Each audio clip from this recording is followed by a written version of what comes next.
मैं Rakesh Kumar RCN news से एक ताजा खबर आप लोग के बीच लाया हूं। रक्षा मंत्री राजनाथ सिंह ने रविवार को रामबन जिले के बनिहाल सीट से भाजपा उम्मीदवार मोहम्मद सलीम भट्ट के समर्थन में एक चुनावी रैली को संबोधित किया। आपको पता है कि इस समय जम्मू कश्मीर में चुनाव की एक लहर चली हुई है। चुनाव नजदीक है। इस पे सारे पार्टियों के नेता अपने अपने उम्मीदवार के पक्ष में जनता के बीच जा रहे हैं। इसी दौरान रक्षा मंत्री राजनाथ सिंह ने कहा कि अगर पाकिस्तान जम्मू कश्मीर में आतंकवाद बंद कर दे तो भारत उसके साथ बातचीत शुरू करने के लिए तैयार है। जम्मू कश्मीर को विशेष दर्जा देने वाले अनुच्छेद 370 को लोगों की परेशानी दूर करने और क्षेत्र को समृद्ध बनाने के लिए हटाया गया है। उन्होंने कहा कि पाकिस्तान एक काम करे कि आतंकवाद का समर्थन बंद करे, फिर उनसे बातचीत के लिए हम तैयार हैं। उन्होंने यह भी कहा कि कौन परदेशी, कौन पड़ोसी देशों के साथ संबंध सुधारना नहीं चाहेगा, क्योंकि मैं इस हकीकत को जानता हूं कि आप दोस्त तो बदल सकते हैं लेकिन पड़ोसी नहीं बदल सकते। हम पाकिस्तान के साथ बेहतर संबंध चाहते हैं, लेकिन सबसे पहले पाकिस्तान को आतंकवाद बंद करना पड़ेगा। रक्षा मंत्री ने कहा कि जब पाकिस्तान जम्मू कश्मीर में आतंकवाद को प्रयोजित करना बंद करेगा तो भारत उसके साथ बातचीत स्टार्ट करेगा। सिंह ने कहा कि जम्मू कश्मीर में आतंकवाद की भेंट चढ़ने वालों 85% मुसलमान थे। कश्मीर में आतंकवादी घटनाएं आम बात थी। क्या आतंकवादी घटना में हिंदू मारे जा रहे थे? मैं गृह मंत्री रह चुका हूं और मुझे पता है कि आतंकवादी घटनाओं में सबसे ज्यादा अगर जम्मू कश्मीर में अपनी कुर्बानी देने वाले हैं तो वह मुस्लिम हैं। इससे पहले रक्षा मंत्री ने पार्टी उम्मीदवार राकेश सिंह ठाकुर के समर्थन में रामबन में चुनावी रैली को संबोधित किया। कहा कि जम्मू कश्मीर में आतंकवाद घटनाओं में 40,000 लोगों से ज्यादा अपनी जान गंवा चुके हैं। रक्षा मंत्री राजनाथ सिंह ने पाकिस्तान के कब्जे वाले कश्मीर पीओके निवासियों से भारत में शामिल होने के लिए कहा।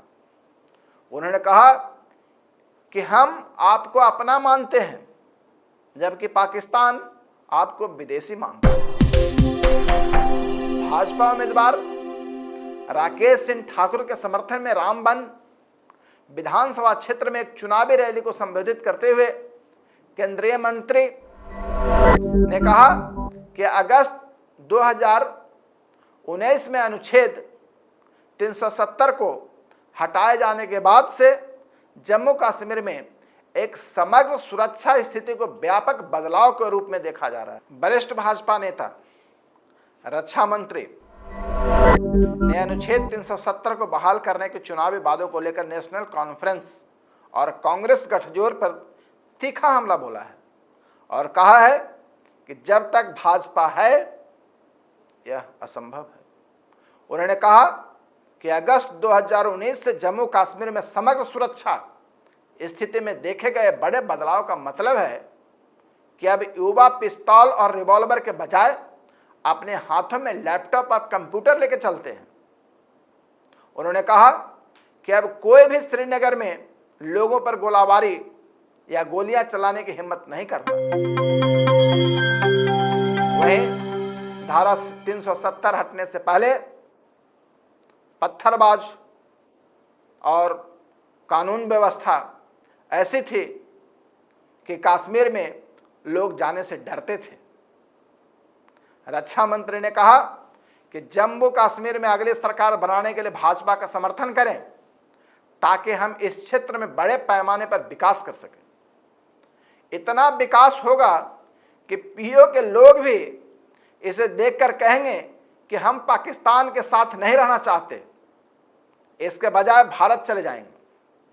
उन्होंने कहा कि हाल ही में पड़ोसी देश में पाकिस्तान के अतिरिक्त सॉलिसिटर जनरल ने एक हल्फनामा दायर की है जिसमें कहा गया है कि पीओ के एक विदेशी भूमि है। उन्होंने कहा कि मैं पीओ के निवासियों को बताना चाहता हूं कि पाकिस्तान आपको विदेशी मानता है, लेकिन भारत के लोग आपको ऐसा नहीं मानते। भारत के लोग आपको अपना मानता है। इसलिए आइए और हमारे साथ जुड़िए। भाजपा प्रत्याशी भट्ट का मुकाबला पूर्व प्रदेश कांग्रेस कमेटी अध्यक्ष पूर्व मंत्री विकार रसूल बानी से है, जो बनिहाल सीट से जीत की हैट्रिक बनाने की कोशिश में लगे हुए हैं। भट्ट को नेशनल कॉन्फ्रेंस के सज्जाद शाहीन और पीडीपी के इम्तियाज शान से कड़ी चुनौती मिल रही है। कांग्रेस नेता राहुल गांधी ने 4 सितंबर को संगलदान इलाके में उनके समर्थक में एक विशाल रैली को संबोधित किया।